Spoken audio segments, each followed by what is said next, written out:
جی السلام علیکم.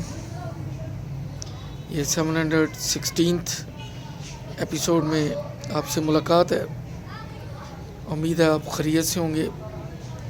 میرا چینل سبسکرائب کریں، لائک کریں اور دعاؤں میں یاد رکھیں. کرونا سے احتیاط کریں. اپنے لیے، خاص کر گھر میں بزرگوں کے لیے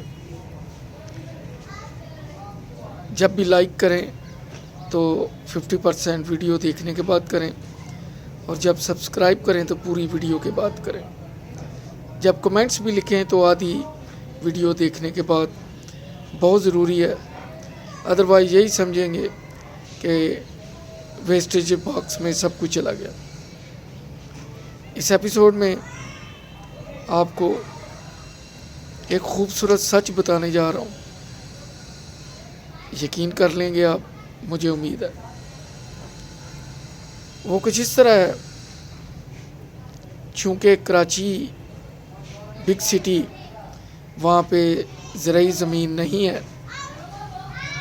ارد گرد شہر کے زیادہ تر صحرا جیسا اور ریتلا علاقہ ہے، تو زیادہ تر وہاں پہ سبزیاں، گھاس پھوس جو بھی ہے وہ انٹیریئر سندھ سے آتا ہے.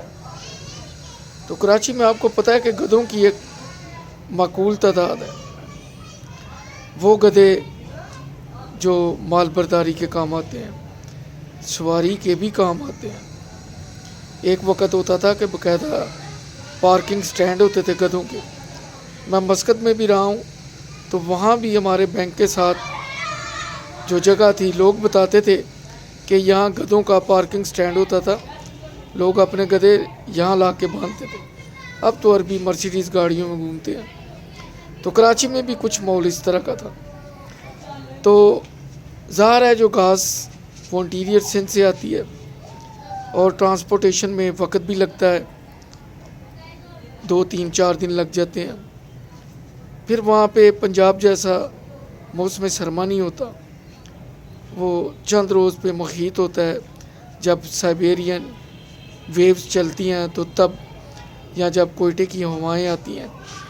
ادروائز موسم معتدل ہوتا ہے. ہمارے پنجاب میں جب ہم ٹھٹر رہے ہوتے ہیں تو وہاں لوگوں نے گھروں میں پنکھے لگائے ہوتے ہیں. تو اصل موضوع پہ آتا ہوں. تو وہاں جب گھاس آتے آتے سوکھ جاتی ہے، اب جب گدھوں کو گھاس ڈالنی ہوتی ہے تو نخریلے گدھے بھی ہوتے ہیں. گھاس خشک ہو چکی ہوتی ہے، اس کی گرینری ختم ہو چکی ہوتی ہے. تو وہ کیا کرتے ہیں کہ انہوں نے وہ چشمے سے بنائے ہوتے ہیں، اس پہ گرین پلاسٹک کے انہوں نے شیٹس لگائی ہوتی ہیں، جیسے عام گوگلز یا گلاسز بنے ہوتے ہیں، اس طرح کے انہوں نے بنائے ہوتے ہیں. تو وہ گدھوں کو ان کی آنکھوں پہ وہ گلاسز ٹائپ چڑھا دیتے ہیں، اور اس کے بعد گھاس ان کے آگے رکھتے ہیں. اور گدھے کو وہ جو سبز اینک ہوتی ہے، اس میں سے گھاس سبز نظر آتی ہے، اور وہ خوش ہو کے کھاتا ہے. اس میں بہت بڑا فلسفہ ہے کہ جب اینک لگا دی جائے، اینک چڑھا دی جائے، تو پھر سبز ہی سبز نظر آتا ہے. ویسے بھی بڑی مشہور کہاوت ہے کہ ساون کے اندھے کو ہر طرف سبزہ ہی سبزہ نظر آتا ہے.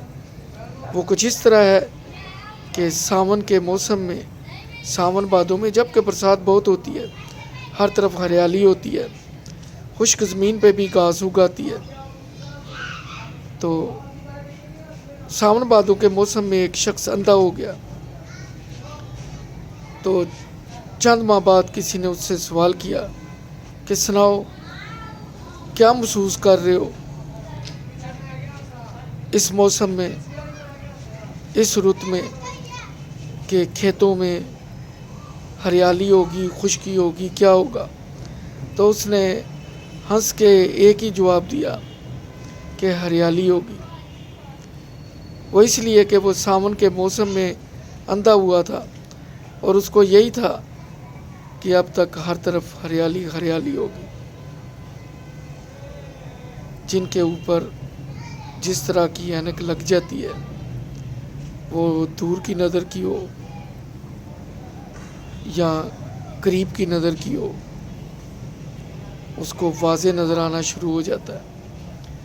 اس طرح جب دوسری اینکیں لگ جاتی ہیں تو پھر اصل پکچر دکھائی نہیں دیتی، سچائی بہت پیچھے رہ جاتی ہے. کیونکہ جو اینک ہے اب ڈپینڈ اس پہ کرتا ہے کہ اس پہ گلاسز کون سے لگا کے کس نے بنائی ہے، کس مقصد کے لیے بنائی ہے.